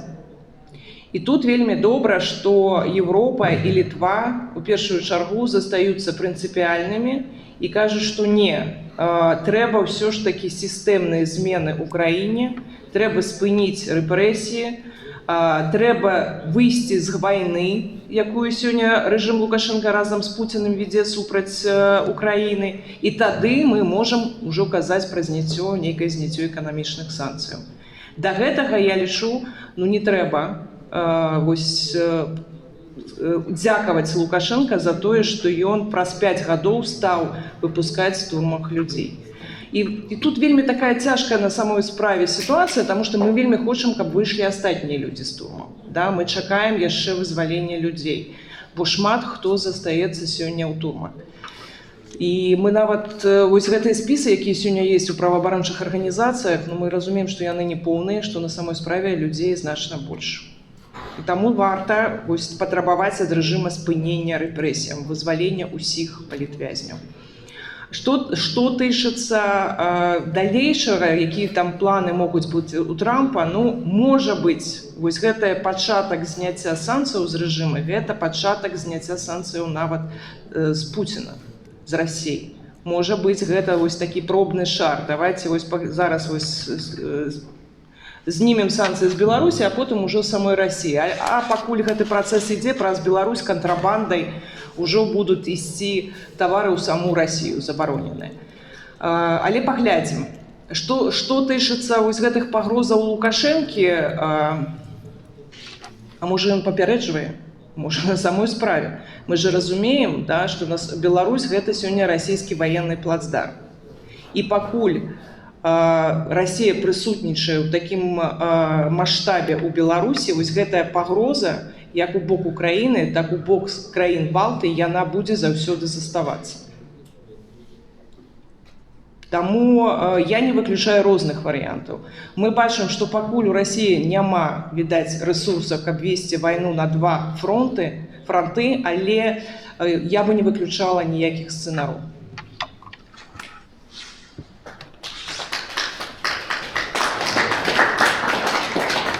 Ну, калі б я жил в США, я бы голосовал за республиканцев, але только не за Трампа. Потому что я жил в часы Рейгана, так само был экзотичный человек, экзотичный политик, але дзякуючи ему мы все ж таки убачили падение СССР и некие змены до лепшего. Ну, у когось на доўгі тэрмін, як в Литве, а в нейкіх краінах не. Я был знакомый, несколько разов сустракался с сенатором Маккейном. И у него была идея, да, казали, Маккейн старый, да, ему было 72 года, и казали, он таки старый, то все вот ніяк. А зараз, вот, як моя жонка кажа, ну вот что, вот в Великой Америке вот нема больше никого, вот только вот одному 82, а другому уже 80, да, то есть, и гэтыя люди повинны кіраваць светом.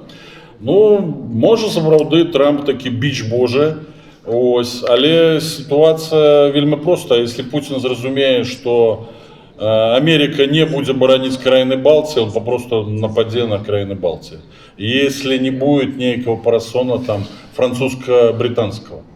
У меня такое отчувание было, вот мы с Натальей приезжали недзе полгода тому назад и сустракались с вашим министром замежных справ, ну, вельми сподобался человека, и было некалькі сустрэчаў так само с аналитиками, журналистами, и мне это вельми нагадало наши поездки в Украину. И мы тогда чули, Путин слабый, но он не зусім идиот, как Россия может напасть, до нас оборонят там поляки и американцы, и я чул так само от литовцев, у меня было абсолютно дежавю, что тут вот немцы, вот у нас американцы оборонят, не ведаю.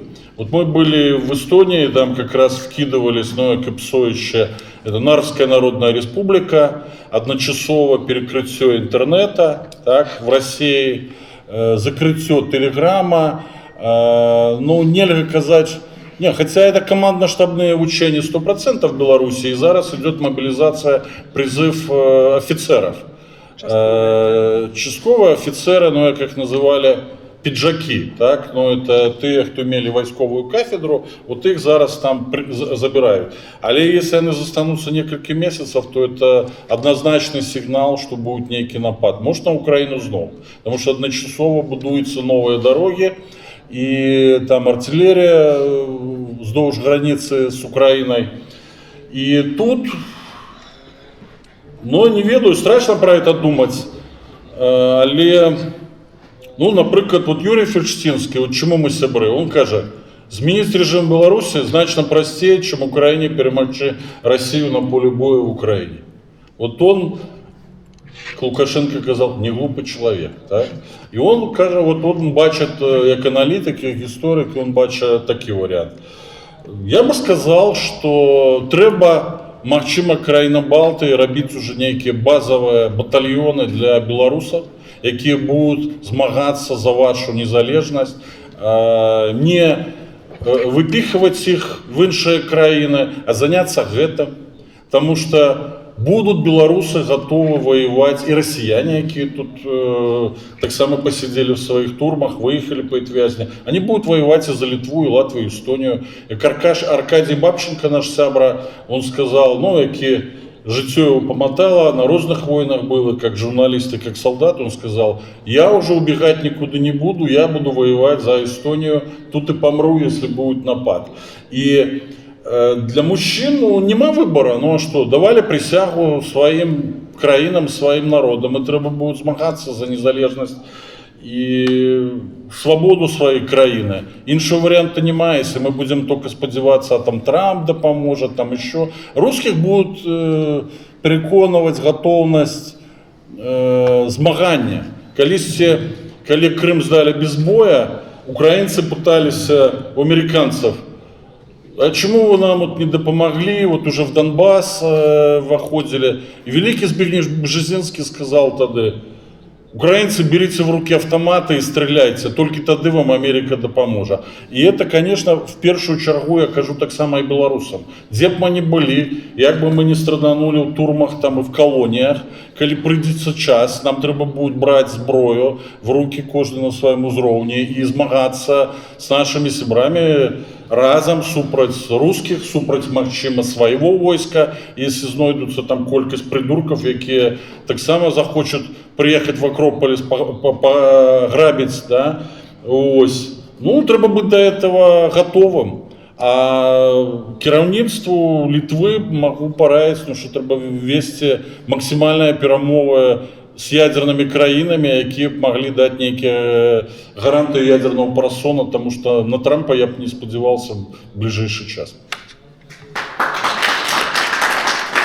Хотелось бы додать, что в традиции белорусов было то, что это белорусы помогали американцам добыть свободу, и тому американцам дадут вдячные нашему фронту, тогда уж Костюшка. Ну и не лишний было, как американцы больше отказано сегодня подошли до этой проблемы.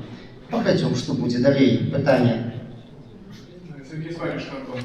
Яким чином білоруські демократичні сили можуть умацувати свою суб'єктність, каб з ними лишились, каб яны умацаваліся?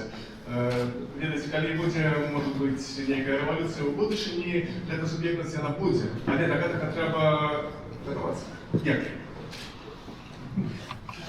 Ну, калі вы пытаетесь зараз про эміграцыю, да, у якой аказалась большасць прадстаўнікоў беларускай апазіцыі, то я хочу сказаць, што зараз трэба засяродзіцца, на мой погляд, перш за ўсё на канкрэтнай працы. Першае, самае галоўнае зараз весці інфармацыйную працу на Беларусь. Так, вельмі важна, каб была падтрымка незалежным беларускім медыа. Так. На жаль, з гэтым ёсць праблемы. Вось сайт Харты 97 гэта самы папулярны беларускі сайт паводле статыстыкі. Так, але сёння падтрымка недастатковая. Да, я нават не ведаю, як мы будзем працаваць у наступным годзе. То есть вельмі невялікая падтрымка сёння ідзе з заходніх фондаў. І вось тут трэба больше, конечно, казаць про тое, что без незалежных медыа, да, то есть Беларусь не стане вольнай, потому что трэба вось гэтай прапагандзе, якая ідзе сёння з Расіі, якая ідзе сёння з беларускага тэлебачання, супрацьстаяць. І мы сёння, вось незалежныя журналісты, ну, таксама мы забяспечваем бяспеку ў рэгіёне, таму што чаму беларуская армія не вайшла ва Ўкраіну? Ну, гэта в тым ліку наша праца, таму што беларускія ваенныя не хочуць ісці ваяваць супраць украінцаў. І гэта таксама сёння заслуга беларускіх незалежных медыа, які ў Беларусі чытаюць больш, чым слухаюць і чытаюць прапаганду. Таму што прапагандзе ніхто ў Беларусі не верыць. По-другое, конечно, важна праца праваабарончых арганізацый, важна падтрымка і рэпрэсаваных беларусаў, былых палітвязняў, якія прыязджаюць сюды, важна падтрымка людзей у Беларусі, вельмі цяжка гэта рабіць, але трэба дапамагаць сем'ям рэпрэсаваных у Беларусі, шукаць шляхі, каб гэта дапамога сапраўды даходзіла. Важна, конечно, такая дыпламатычная праца, размова з заходнімі палітыкамі, каб даносіць інфармацыю пра тое, што на самой справе адбываецца ў краіне, каб уплываць на фармаванне заходняй палітыкі адносна Беларусі. Ну гэта ўсё, што мы можам зрабіць. Я не бачу сэнса, канешне, там у ніякіх там псеўда-квазі дзяржаўных структурах, там, якія ствараюцца в эміграцыі, лічу, што гэта марнаванне грошай. А калі грошы ёсць, то іх трэба вось на гэтай канкрэтныя справы выдаткоўваць. Чергове питання.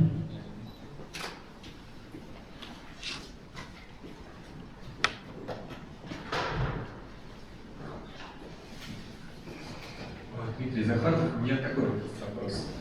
Режим, что российский, что белорусский, в настоящий момент выглядит достаточно монолитно и очень консолидирован. Поскольку, в частности, не видно каких-то ренегатов, каких-то перебежчиков взаимодействующих элиты, что российской, что белорусской, ну, честно говоря, белорусской, вот, которые перебегали бы на сторону демократических сил белорусских, да, и уже что-то рассказывая о,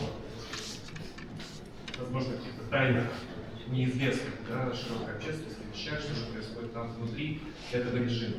Как вы думаете, по какой причине нет на сегодняшний момент таких ренегатов и при каких обстоятельствах можно было бы добиться того, чтобы они появились, потому что, в частности, очень серьезным фактором для демократической революции, какой бы то ни было в стране, является раскол. Вопрос в этом контексте. Спасибо. Ну, я скажу так, почему не перешли? Потому что в 2020 году никто не обратился к ним, чтобы перешли.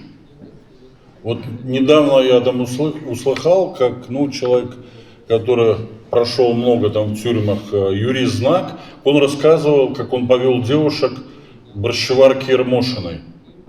То есть, он рассказал, что на следующий день после выборов он вместе с Марией Колесниковой и Светланой Тихановской понесли жалобу, находящейся под санкциями всего цивилизованного мира, Ермошиной. А уже в эту ночь уже были убиты люди, уже были бои с ОМОНом, да. И вот я в этом видел, трусость просто. Вот они как бы там, а мы жалобку отнесем. И в это. Сейчас мы говорим, мы лидеры, вот ездим по миру, с Байденом фотографировались, там еще даже с Меркель успели поговорить. А почему не обратились к военным тогда в тот момент? Потому что кто-то из штаба должен был обращаться. Сегодня Латушка рассказывает, какой он герой, да? Но я никак не могу согласиться. Он 17 августа 2020 года еще был директором театра, а 3 сентября он уже был в Варшаве. И говорят, он герой. Так почему ты к генералам не обратился, если ты был мужчина в тот момент? И поэтому не услышали генералы никого, на чью сторону переходить. Призыва не было. А сейчас прошло 6 лет, ситуация другая. А раскол элит был, я не знаю, с друзьями, которые здесь находятся в зале, с Европейской Беларуси, которые сидели в зонах. Есть еще одна категория сидельцев в Беларуси, это действительно герои, и они идут, как правило, по статье «Измена Родины». Это судьи, прокуроры, чиновники, военные, милиционеры, спецназовцы, которые отказались выполнять приказ. И их, говорят, сотни. И они сидят по измене Родины там от 10 лет и до 20. И они не проходят как политические. Вот этот был раскол элит. Очень многие отказались выполнять приказы. И, как Саколос правильно говорил, мы узнаем правду об этих героях. Вот. Потому что даже сегодня сложно про них говорить, потому что их могут поубивать там. Вот к ним Лукашенко очень беспощаден. Но это опять же как в Украине революция 2014 года, она отличалась от революции 2004-2005 года. У белорусов, надо было пройти, видимо, этот опыт всем, и простым гражданам, и так называемым лидерам. Что можно сделать? К сожалению, лидеры, которые могли бы многое сделать, такие как Микола Статкевич, тот же Павел Северинец, даже Сергей Тихановский в тот момент, который очень смело действовал, еще ряд людей, они уже были арестованы к этому моменту. И я не понимал тогда, почему не вошли на телевидение и не обратились к военным с призывом перейти на сторону народа. С телевидения уходили журналисты и, самое главное, технический персонал. Самое главное был технический персонал. В Минске есть одна телевизионная центр, да, есть второй телевизионный центр. Но здесь надо было знать опыт того же Белорусского народного фронта, потому что в том же 90-м году и там, по-моему, в 92-м пробовали оказывать давление на власти, и БНФ, лидеры БНФ призывали, люди приходили к телевидению, и им давали возможность выступить по телевидению. Сейчас это не было сделано. Ну и поэтому и раскола элит до конца не произошло. Ну, даже мы с Павлом сидели еще в 2010-2011 году там, с одним человеком, который окончил Академию Генерального штаба в России. Его готовили на командующего одного из родов войска, возможно, даже на министра обороны, но он слишком такой амбициозный был человек, и его там по подставной статье посадили. И мы разговаривали, у нас была возможность в тюрьме КГБ разговаривать со многими людьми. Нормальные они люди, там много порядочных людей, даже в 2010-2011 году, когда все делали, чтобы вот эти бывшие сидельцы стали давить на политических, этого не произошло. Это не произошло. А там сидели как раз сотрудники органов. Вот. Ну, упустили мы эту возможность. Вот. В книге про это говорится.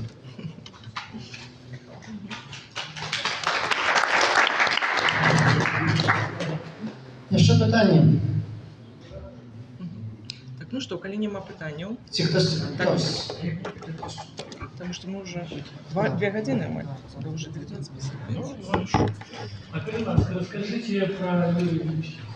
Я его регулярно слухаю, цікаві думки на как бы як заканчивать войну, ну, а в принципе мне цікаво, а что феномен, что человека, який етнічний росієць, працює зараз, живе в США, і раптом зацікавився так, ви з ним трактовали, може, розкажіть про человека. Мы с Юрием Фештинским знакомы, ну, я лично с 2014 года. Ой, пробачьте, коли ласка, так, перехожу на белорусскую мову. Пачалося все просто по працы. Юрий написал на сайт Харты и прапанаваў свои артыкулы, каб мы надрукавалі, потому что ён перш за ўсё цікавіўся Украінай, потому что ён пасля нападу России на Украину, пачатку гэтай войны, у 2014 годзе оккупации Крыма, ён стаў займацца гэтай тэмай і прапанаваў Харты друкаваць яго артыкулы, і мы сталі гэта рабіць, ён стаў даваць нам каментары, потым мы сустрэліся ў Варшаве, і я ўбачыла, што гэта чалавек, які вельмі уважліва сачыць за ситуацией ў рэгіёне. Гэта при том, што Юрый з'ехаў з США, мне здаецца, у 71 годзе. Яму тады было... Альбо 77-м, так. Мне здаецца, яму тады было 17 альбо 20 гадоў. Не, 20 гадоў яму тады было. І больше за 40 год ён уже жыве, амаль 40 год ён уже жыве в Бостоне. Ён піша гістарычныя кнігі, але піша пра Расію, пра гісторыю спецслужбаў, так, пра дзеянне спецслужбаў у России. Ну, вы памятаеце гэту его книгу «ФСБ взрывает Россию», якую ён напісаў разам з Александром Литвиненко, і іншыя кнігі, якіх вельмі шмат на сёння. І яму вельмі цікава, што зараз робіць Россия, працягвае рабіць Россия ў нашым рэгіёне. І ён рэдкі чалавек, таму што звяртае вялікую увагу на Беларусь. І вось гэта вельмі важна, таму што такіх людзей весь не шмат у свеце. Вот шмат хто, вот наша краіна такая тэра інкогніта, вось просто не разумее, да, вось аддалі ментальна дзесьці вось Расію ўжо, да, і забыліся. І не разумеюць вось насколькі гэта важная тэрыторыя стратэгічна. І вось Юрый Фішцінскі гэта разумее, і таму ён вырашыў напісаць гэтую кнігу.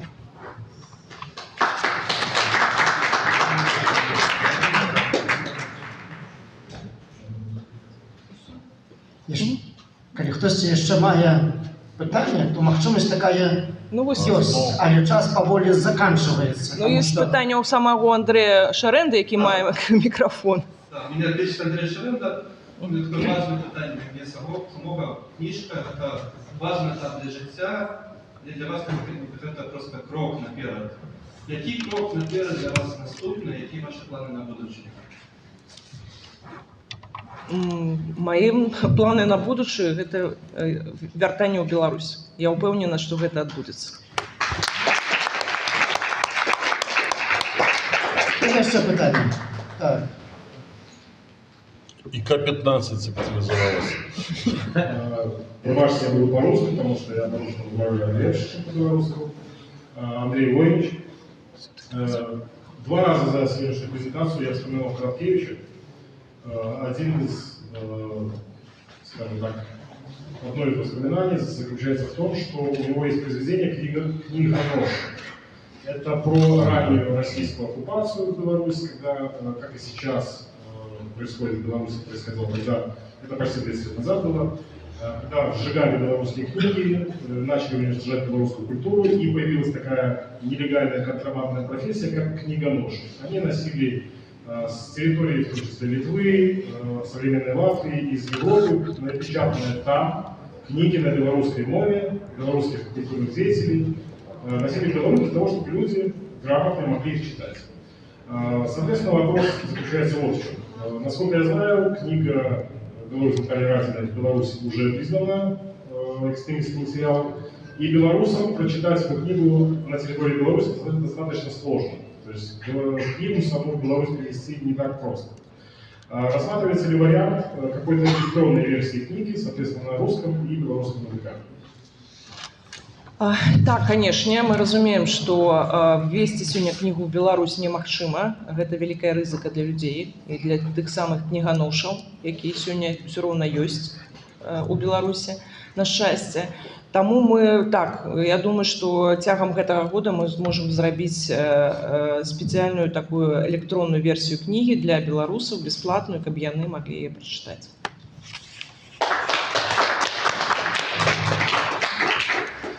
Шановное господарство, презентация книги «Беларусь» Натальи Радиной поволі завершается.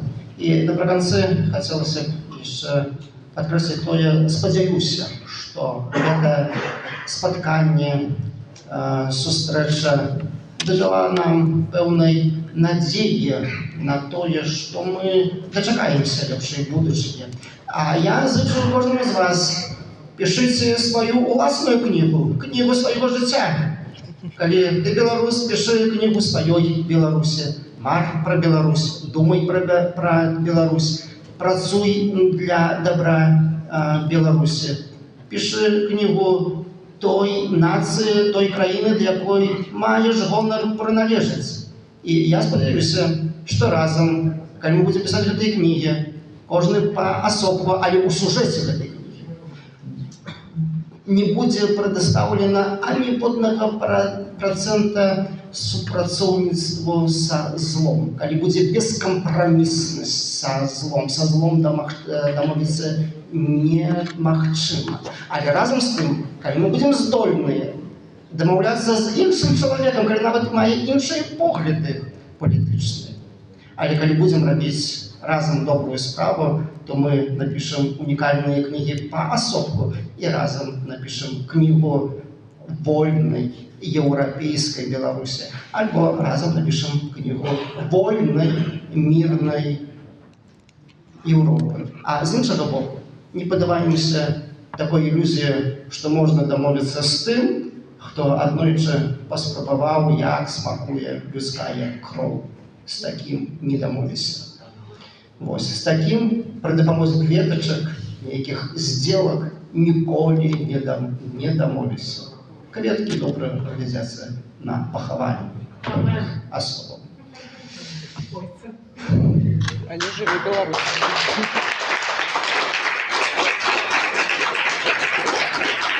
Спадзяюся, што наступныя прэзентацыі будуць адбывацца ў Мінску.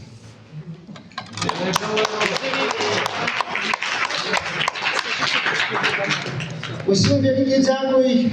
Дякую Наталії Радзінай, дякую Зміцеру Бондаренка, вам, шановні гості. Книги можна набивати, донати можна покидати у скарбоночку своє ахвяраванні і герої книги. Ось на фонд донатів. Гэты гроші пойдуть на палітв'язнів і на підтримку політрепресованих. Калі ласка, підтримайте їх.